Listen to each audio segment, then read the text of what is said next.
is a class from the Srimad Bhagavatam, 2nd Canto, 3rd Chapter, text number 18 and 19, given by His Divine Grace, A.C. Bhaktivedanta Swami Prabhupada, recorded on June 13th, 1972, in Los Angeles. Translation. Do the trees not live? Do the bellows of the blacksmith not breathe? All around us, do the beasts not eat and discharge semen? Purport. The materialistic man of the modern age will argue that life, or part of it, is never meant for discussion of theosophical or theological arguments. Life is meant for the maximum duration of existence, for eating, drinking, sexual intercourse, making merry, and enjoying life.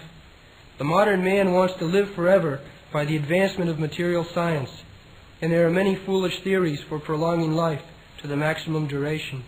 But the Srimad Bhagavatam affirms that life is not meant for so-called economic development or advancement of materialistic science for the hedonistic philosophy of eating, mating, drinking, and merrymaking. Life is solely meant for tapasya, for purifying existence, so that one may enter into eternal life just after the end of the human form of life. The materialists want to prolong life as much as possible because they have no information of the next life. Therefore they want to get the maximum comforts of life only in this present life, thinking conclusively that there is no life after death. This ignorance about the eternity of the living being and the change of covering in the material world has played havoc in the structure of the modern human society.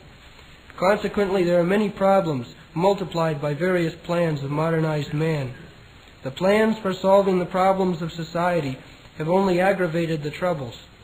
Even if it is possible to prolong life more than 100 years, advancement of human civilization does not necessarily follow. The Bhagavatam says that certain trees live for hundreds and thousands of years. At Vrindavan, there is a tamarind tree. The place is known as Imlatal, which is said to be existing since the time of Lord Krishna. In the Calcutta Botanical Garden, there is a banyan tree, said to be older than 500 years, and there are many such trees all over the world. Swami Shankaracharya lived only 32 years, and Lord Chaitanya lived 48 years. Does it mean that the prolonged lives of the above-mentioned trees are more important than Shankara or Chaitanya? Prolonged life without spiritual value is not very important.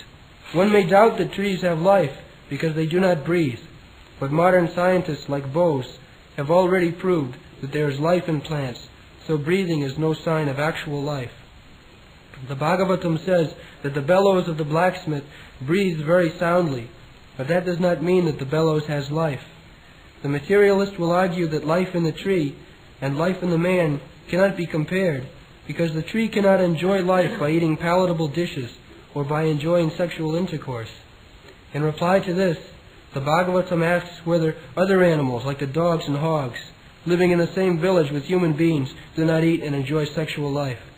The specific utterance of Srimad Bhagavatam in this connection regarding other animals means that persons who are simply engaged in the matter of planning a better type of animal life, consisting of eating, breathing, and mating, are also animals in the shape of human beings.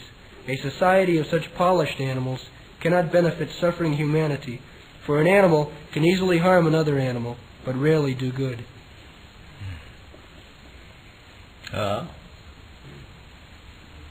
This is the situation.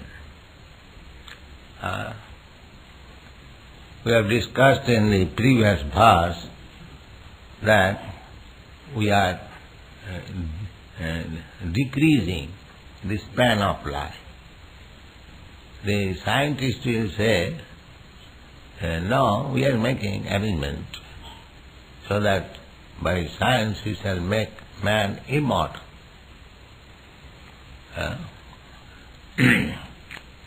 Vikattate, when a man becomes mad, he speaks so many nonsense.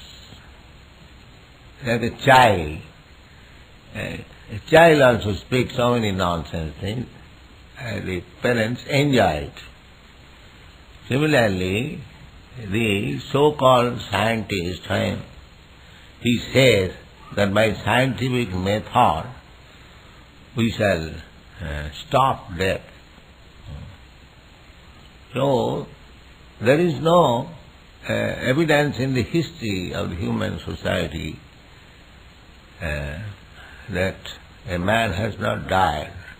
That cannot be. Hiranyakashipu, he was also a theist and materialist. He also tried to become immortal. And he made a plan, negative plan, to cheat Lord Brahma, that I shall not die in this way, and that way, in this way, that way. But still he was killed. Mrityu sarva harastaham. Krishna says that I am death. And at the time of death, I take away everything. Sarva haras. So, we cannot cheat God or His law. That is not possible. We may be very intelligent to cheat here the police or the government or the law, but it is not possible to cheat the supreme laws. That is not possible.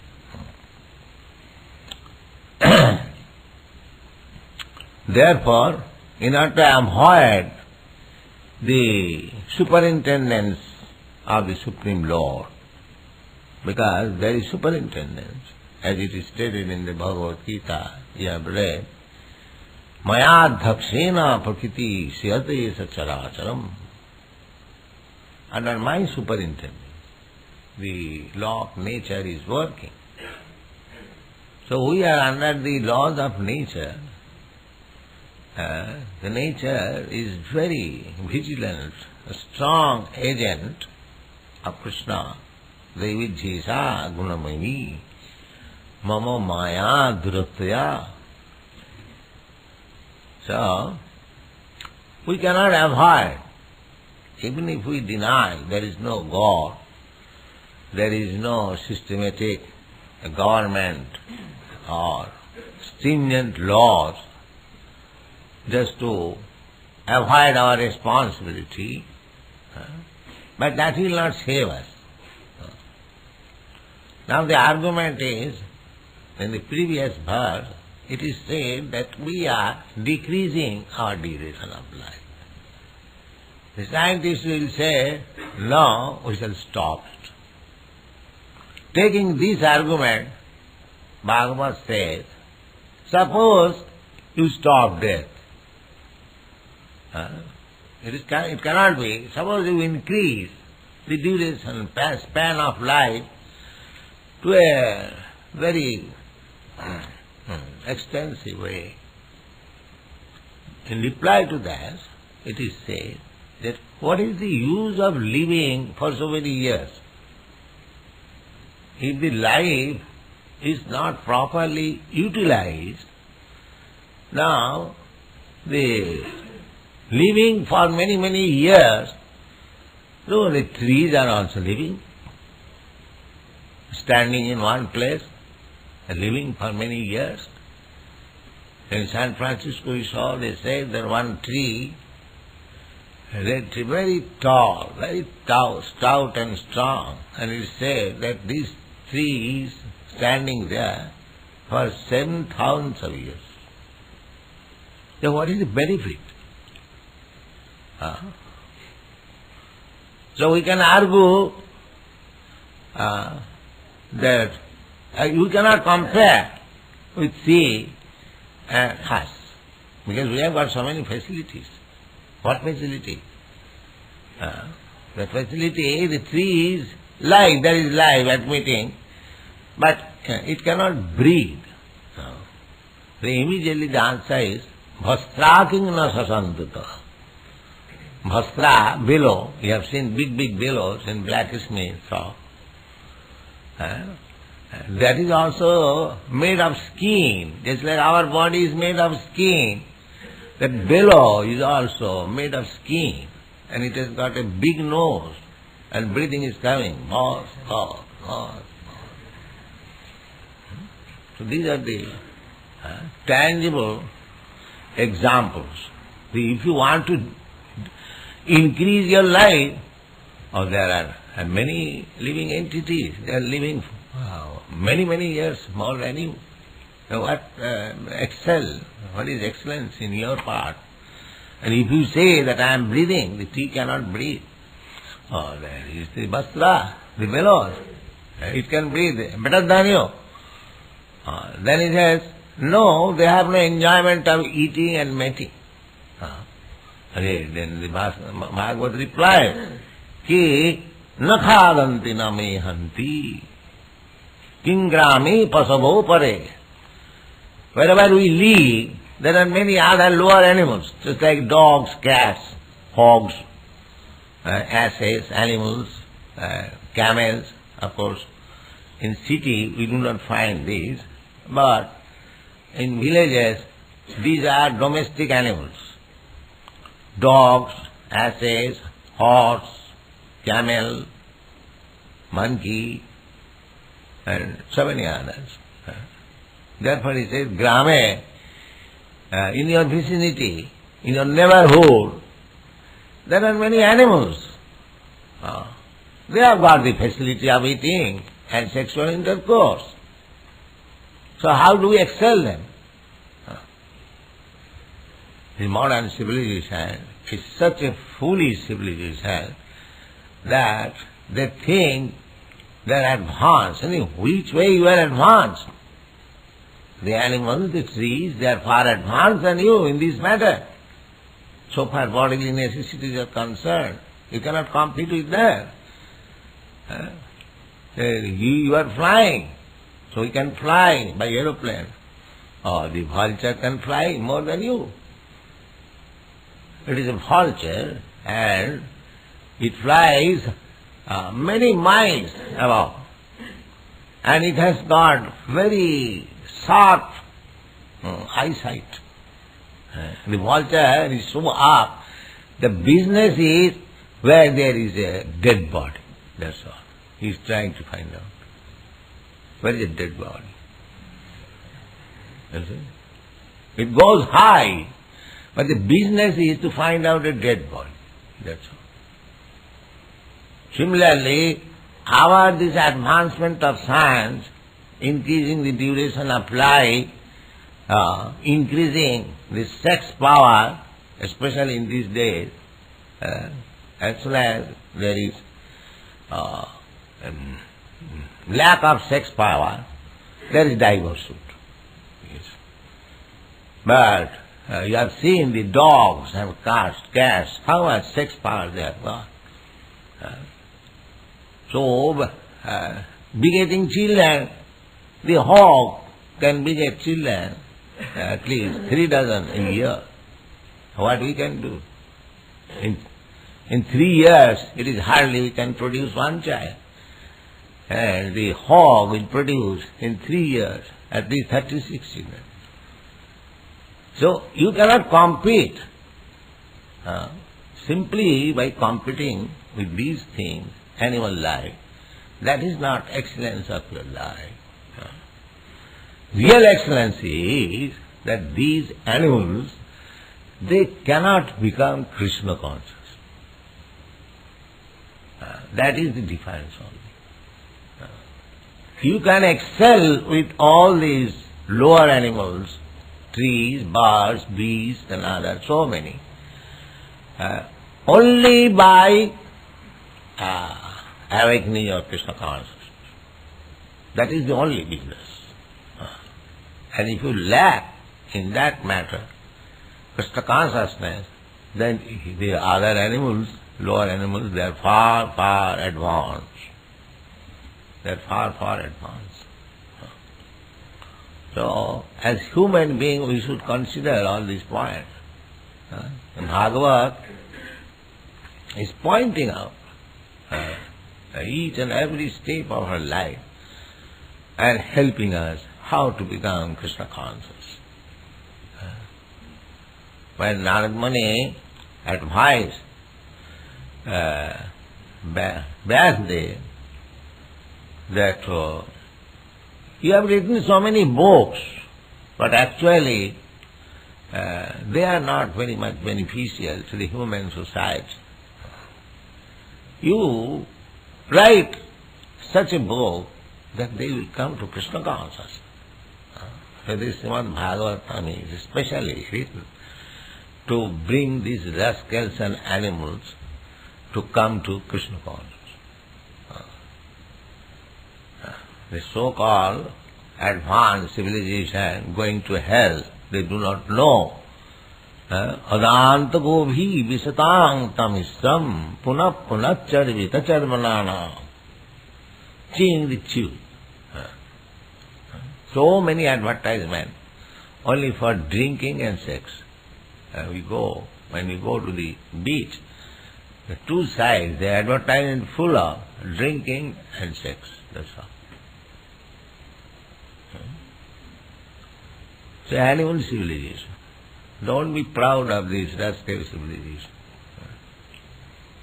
There is no meaning of this civilization.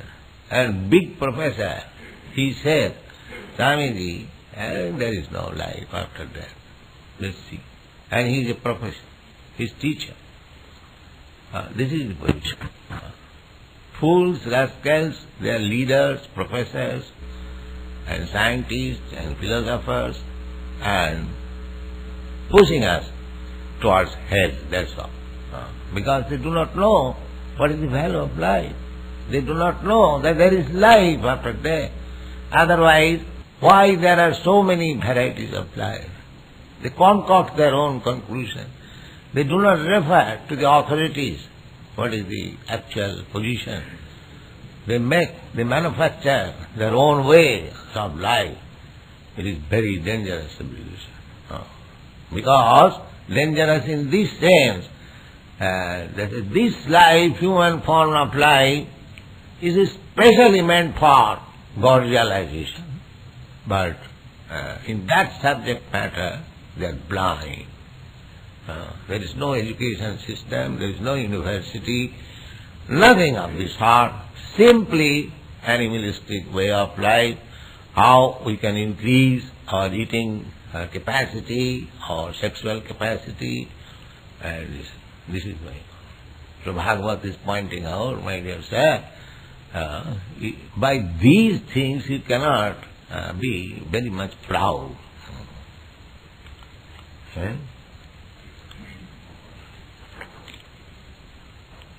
One more verse, yes. So, swa means dog, and bid baraha. There are two kinds of hogs. One is that we see generally in towns and villages. That is baraha. Baraha means hogs. They eat stool, bir baraha. Another, a jungle baraha. They have got a big, what is called? Tusk, yes. That is more dangerous. They live in the jungle. And bir baraha means they live in the village, finding out where is stool, where is stool, where is stool. Shavir baraha ushtra. Ushtra means camel. And khara means ass. So, here it is a very terse remark that anyone who has never heard the glories of Gadagraja, the Supreme Personality of Godhead, in other words, one who is not Krishna conscious, does not know anything about Krishna or God, they are no better than these animals, especially dog, hog, ass, camel. Why these four kinds of animals have been selected to compare, that is explained. Shaw means dog.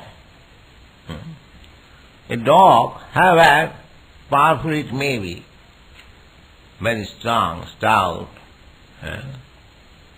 but it unless it has got a master, its life is very precarious.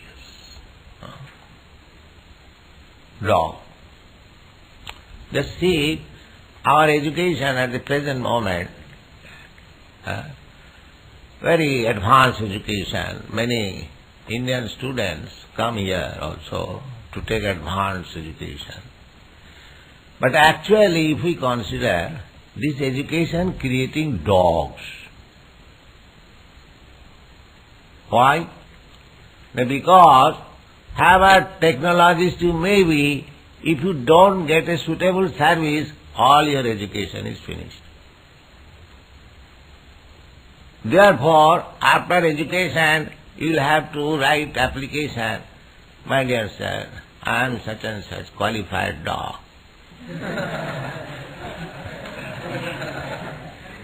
If you will kindly give me some service, and they tell it like this. Just imagine, if by education he becomes independent, just like Vedic culture, the Brahmins, the Kshatriyas, the Vaishyas, they are independent. The Shudras are compared with the dogs because they cannot live without a master. Brahmin, he will not accept anyone's service. That is real Brahmin. A Kshatriya will never accept anyone's service. So why the battle of Kurukshetra was there? The Kurus, they took away the whole kingdom of the Pandavas, but they are Kshatriyas, how they will live? Therefore, the fight was necessary. The Kshatriyas must have some land to collect taxes. That is the Kshatriya's source of income. The Brahmin source of income, Patan, Jajan, Jajan. They must be learned scholar. They must teach others. They must be devotee and teach others how to become devotee. They must take contribution and must spend for Krishna. This is Brahmin. No service. Normally, no Brahmin. Sanatana Goswami, Rupa Goswami, they were born in high class Brahmin family, Saraswat Brahmin. But because they accepted the service of Nawab Hussain Shah, immediately they were rejected from Brahmin society. It is by the grace of Chaitanya Mahaprabhu that they again became Goswamis. Otherwise, they were rejected. No Brahmin could take service, and especially service of a low class man. That is, in Bhagavad we see, especially that if a Brahmin is in difficulty, he may accept the profession of a Kshatriya or at most of a Vaishya, but never take the profession of a Shudra. What is the profession of Shudra? Shudra is Parichajyatmakam karjam Shudra karma svabhajam. One who is hankering after service is Shudra. He has no capacity to live independently. The Brahmin, real Brahmin, he will starve. He will die out of starvation. He will never accept anyone's service. That is Brahmin. Unchavetti. If he has no income, he will go on the field, and when the grains are taken away, some grains fall down, they will pick up all those grains and live on that. Still will not go to anyone that I am hungry, give me something. No. Unchavetti. So, our education, and why we are so independent?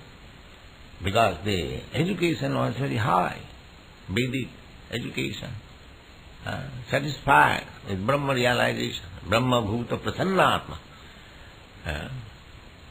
Not very long ago, say about 300 years ago, there was a Brahmin, very rigid Brahmin, in Krishnanagar, near our Mayapur. And Brahmin's business, he was teaching. So the king of that place, big Jamindar, Raja Krishna Chandra, by his name, that place is called Krishnanagar. So he heard about the Brahmin, very learned Brahmin, but very poor. So he one day came to him and asked him, Brahmin, can I help you anyway?